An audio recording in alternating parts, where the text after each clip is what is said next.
Hi everyone, my name is Kevin Carr and I'm a clinical associate professor in the College of Business where I teach business communication, and I'm also a faculty facilitator with the UTA CERTL program. One thing that many people struggle with is public speaking and presentations. One of the things we can do to improve and overcome our fear and anxiety around public speaking is to practice working with slides.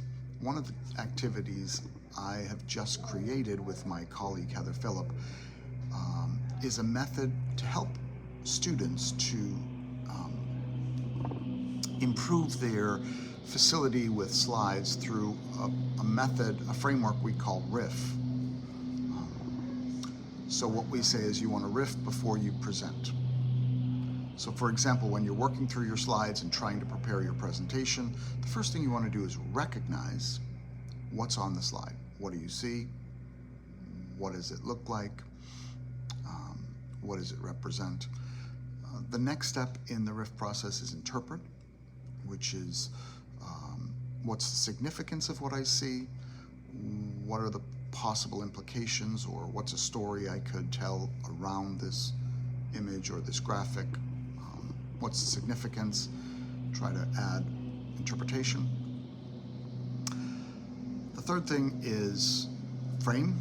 You always want to think about my audience and what's the context and importance and relevance to my audience. You want to frame it within the context of your audience. And finally, you think about flow. How do I connect it to what came before, what comes next? And in terms of whoever I'm presenting with, you want to make sure there's a clean, clear, specific transition if needed. So next time you have to do a presentation, remember the RIF method. Recognize, interpret, frame, and flow. And you'll find you are a little less nervous and a little more prepared when it comes to doing a presentation.